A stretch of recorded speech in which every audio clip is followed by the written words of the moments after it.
Alright guys, that is all the time that we have for today on this adventure. It was a pretty good day. We did a lot of hiking, we saw a lot of cool stuff, and we just had to stop here at Grove Run picnic area real quick just to go to the bathroom and get some spring water to refill our water bottles before we hit the road. Got a little bit of a drive to get home, so we're going to be on our way now, but thank you for coming along on this adventure with us. I hope you guys enjoyed the video. If you would, like and subscribe to our channel. We appreciate all the support that we can get. And I do believe that we're going to be doing some more videos here in Linn Run State Park in the near future. My family has been coming up here on vacation for generations, so we've been coming up here for a while, and we will see you here again next week on the Happy Trails Outdoor Experience. What's up everybody? Welcome to the Happy Trails Outdoor Experience. My name is Ryan, and today we are going for a hike here in Linn Run State Park, and we're going to be exploring Fish Run Trail. So we don't really have any goal intended for this video. We're just going to take a little walk through the woods and explore and see what we can find. With that being said, thank you for coming with us on this adventure, and if you like coming along on these adventures with us, give us the like and subscribe to our channel. We appreciate all the support that we can get, and let's get this hike started, guys. Thanks. Here's a pretty cool sight to see for all of you foragers out there. This is a type of oyster mushroom called angel wings. Now this mushroom right here is debatably edible, so it's up for debate whether or not this is edible. We as foragers say don't munch on a hunch, so when you're in doubt, it's a better practice to just to leave it alone and to just kind of admire it. There are reports of this being toxic, but that was a couple of different cases in Japan. I personally wouldn't chance it, but some people say that these are edible. I don't think it's worth it, but there are different oyster species that are definitely a choice edible. Like I said, these are angel wings, and some people say you can eat them. I probably wouldn't. Says that online I've read that people with kidney problems should stay away from these. So cool. And this little overlook here is right at the beginning of the trail. This little deck kind of overlooks this little marshy area. There used to be a railroad that cut through this mountain right here. That was a very long time ago. But we are going to go over there and walk this ridge, and we're going to see what we can find. Should be a pretty cool time. All right, guys. Here's a pretty cool wild edible. You can see these leaves right here. I saw these and I already knew what I would be finding in here. And as you can see right here, we've got these little wild strawberries. They're called Indian strawberries. They don't taste like anything you would like get in the store, but they are edible. And if you can find a decent amount of them, they're a nice little snack. So that's cool. But we're gonna head on down the trail.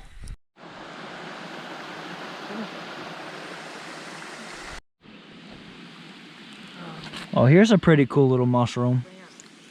This right here is a bolete. I'm not quite sure. Oh, okay, I got it. So you'll notice right here where I touch it, it stains blue. Same thing underneath of it. Stains blue. Is that a ruby? It might be. There's ruby boletes, and then there's a lookalike that I don't know enough to tell the difference between the two. I don't think this one's edible, but it's definitely a bolete, and that's so cool that when you break it open, it immediately turns blue. So cool.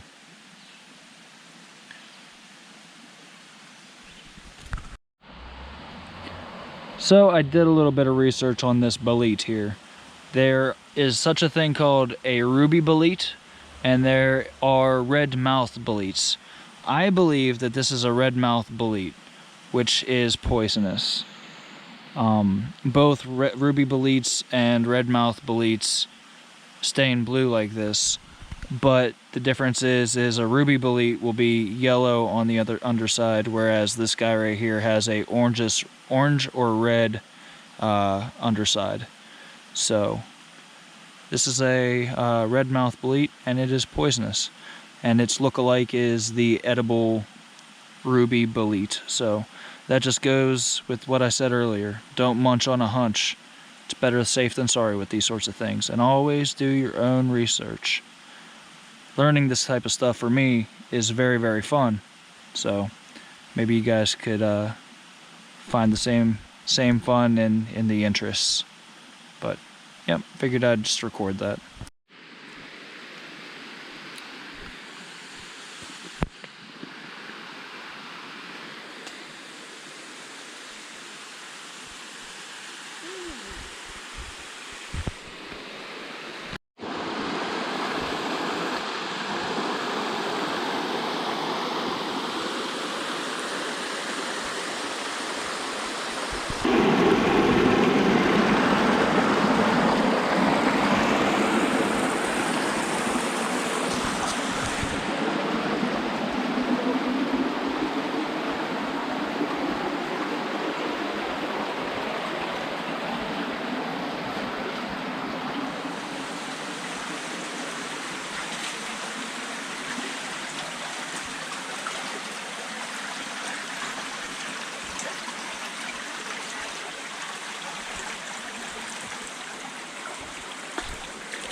This is pretty cool. There's like a pool of water, and it's like there's like this gorge that it's in, and that's probably like a couple feet deep down there.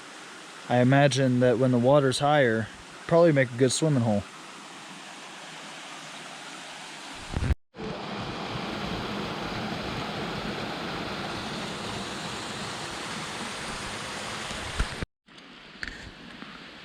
Now here is a very cool fungus.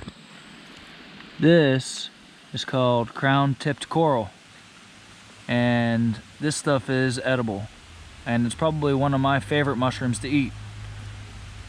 You can see that. There are other different types of coral fungus that are not edible, but this one is definitely crown-tipped coral, which is edible. It has a peppery taste, and I like putting this stuff in basically anything. Nice. Very cool. And right here we have another wild edible. This is the stinging nettle. And if you brush up against this plant, you're going to know all about it because it's going to itch and it's going to burn and it's really going to suck for you for a second. But if you cook them, the little hairs that are on this plant that cause the irritation are actually neutralized, and you'll be good to eat them. And they're probably one of the most nutrient dense plants that you could actually find and eat out here. Lots and lots of nutrition in these stinging nettles here. So it's really good for survival. It's good for your health. There's a lot of good things about eating stinging nettles. So that's what that is. And it's one of the best plants you could eat out here. For your health, that is. So here is another awesome plant. This right here is called self-heal. It's a member of the mint family, and it can be used to dry out infections. It's also good for wounds like burns and ulcers and abrasions on the skin. It helps to stimulate the healing process, and it's all around a good plant. You can make this into a tea. You can grind it up and put it on straight on a burn to help it to help soothe it and to help start the healing process. It's all in all a great plant.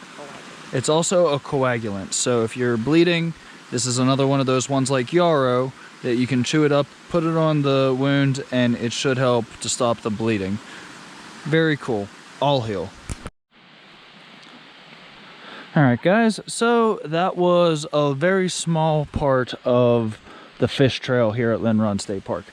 Now we are on our way back up to the car. We're walking along the road, and once we get back to the car, we're gonna go find somewhere else to explore. Let's go. Alright guys, so me and Ashley are further exploring up here, and we found this dead-end road, and at the end of the dead-end road there is this hiking trail, Silver Mine Trail, and it says Locust Camp Road. So we're going to go exploring a little bit. We're going to go down this trail and see what we can find. See what this place has for us. And if we see anything interesting, we'll let you know. Would you look at what we found, guys? These little beauties here. This is called Uniflora Monotropa, which would be the scientific name for it. But the common name for this is a ghost pipe. And these are awesome little plants. At first glance, a lot of people look at this plant and they say, what kind of mushroom is that? When in fact, this is not a mushroom at all. This is, in fact, a flower. Monotropa, meaning one flower. Uniflora, anyway, meaning one flower. Now, the cool thing about this flower is that it lacks pigment. It's not green like every other plant you'll see out here. And the reason for that is it has no chlorophyll in it, which means it cannot commence photosynthesis. So one of the coolest things about this plant is that this is actually a parasite. This flower is a parasite. So this flower has a relationship with the trees around it, and that's how it gets its nutrients. That's how it eats. It attaches itself to the roots of other plants, and it kind of steals the nutrients from all the things around them. And I'm pretty sure there's a mushroom that's also associated with this. I believe it's the Russula mushroom. So you'll find those in the same environments as this ghost pipe here. Also called Indian pipes. And Indian pipes also can be made into a tincture. While this is a very debated subject because these things are kind of rare in some environments, and then they have dense populations in other environments. So they're considered to be rare. So a lot of people will argue that you should not harvest these at all, while they do have some types of benefits. Some of those benefits include pain management. They also reduce anxiety. Oh yeah, and they also help you sleep. This is a sleep aid. So some people will cut these, and when you do that, you have to immediately put them in an alcohol that's over 100 proof, so that it'll extract all of the different alkaloids and chemicals and all the good stuff. So the alcohol will actually extract all of that, and then you can use it as a medicine. It's also supposed to reduce anxiety. I don't know if I said that yet or not. I'm pretty sure that I did, but this is one of my favorite plants. Ghost pipes are absolutely awesome, and as you can see, there is no shortage of these guys around here. They're everywhere. I'm seeing them everywhere up here. But that's a little bit of information on this plant. It's a very, very cool plant. So, figured I'd show you that. It's pretty awesome. Yeah, they're everywhere up here. Really cool. Alright guys, if anything else interesting happens, we'll let you know. Okay, so this is what's left of a Russula that Trixie stepped on. This is the mushroom that I was just telling you about that has a relationship with the ghost pipes that I was just showing you. So, like I said, you can usually find these mushrooms, and if you can find these mushrooms, you'll also find these growing nearby. Ghost pipes. Really cool. So I just wanted to say, in addition to all the information that I just spewed about ghost pipes, that if you are going to use this as a medicine, if you're going to turn this into a tincture and use it as a pain management or a sleep aid or for anxiety, you should definitely do your own research, and you should respect this plant as a medicine. You should treat this plant as a medicine because that's exactly what it is. And if you mess up the dosage or if you misuse it, it can hurt you. So as always, do your own research. I'm just dropping breadcrumbs here, and I'm not. It's not impossible for me to spread misinformation, which is something I try to avoid, but I'm not an expert. So just keep that in mind, guys. Here's a little rustler right there, little rustler mushroom, right next to the ghost pipes, just where he should be. Awesome. Guys, it is so nice up here. It's like 10 degrees cooler up here in the mountains. The air is so fresh, and I've got to say, it is so quiet out here on the trail. It's so peaceful. We haven't seen another person in a very long time.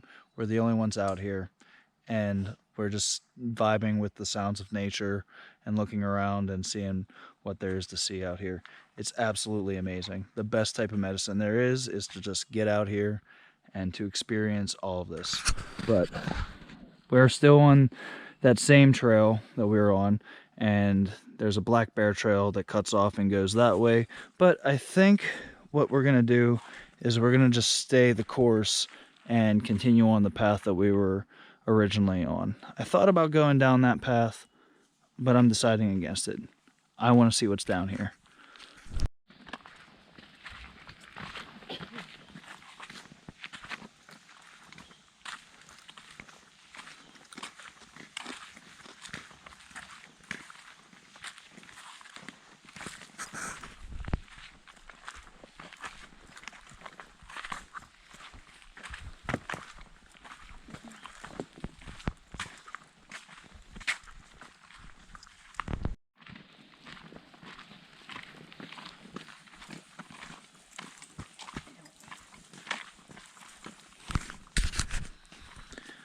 Alright guys, we have walked down this trail a pretty long way.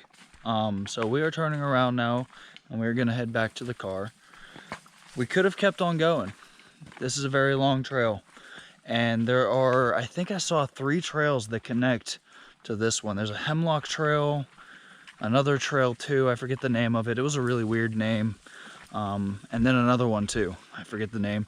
The only reason I remember the Hemlock Trail is because I know where there's another Hemlock Trail closer to where I live. And but anyway, we're on our way back to the car, and this adventure isn't over yet. We still have one more thing on the list to do. So I'm gonna head back to the car now, and then we're gonna head down the mountain to see something pretty cool. So we'll see you there, guys.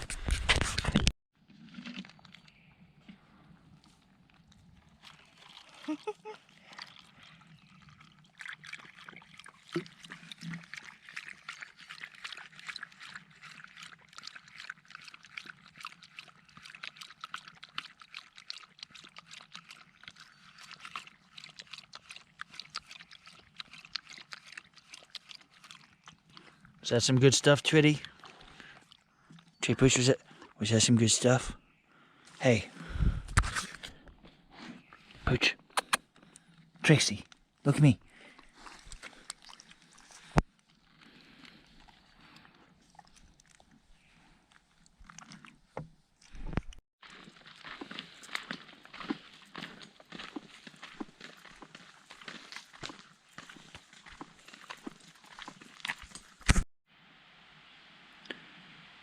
Alright guys, so here we are at our last stop of the day.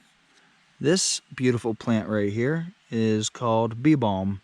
This is another type of bergamot, and it's antifungal, antibacterial, antiseptic. It's all kinds of good for you. And you can make tea with it, and the leaves are good, as well as the flowers, and it's a member of the mint family. So we're gonna pick some of this and we're gonna go home and make some tea with it, because we do that. Anyway, we're gonna just take some of these flowers right here.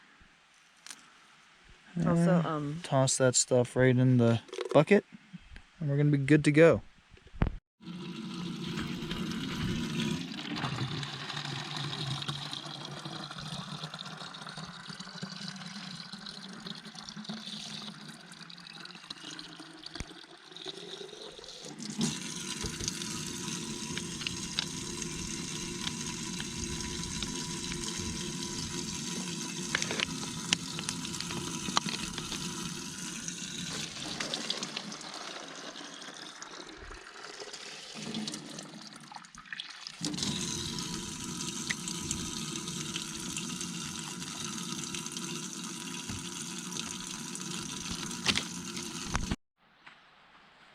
Alright guys, that is all the time that we have for today on this adventure. It was a pretty good day. We did a lot of hiking, we saw a lot of cool stuff, and we just had to stop here at Grove Run picnic area real quick just to go to the bathroom and get some spring water to refill our water bottles before we hit the road. Got a little bit of a drive to get home, so we're going to be on our way now, but thank you for coming along on this adventure with us. I hope you guys enjoyed the video. If you would, like and subscribe to our channel. We appreciate all the support that we can get. And I do believe that we're going to be doing some more videos here in Linn Run State Park in the near future. My family has been coming up here on vacation for generations, so we've been coming up here for a while, and we will see you here again next week on the Happy Trails Outdoor Experience.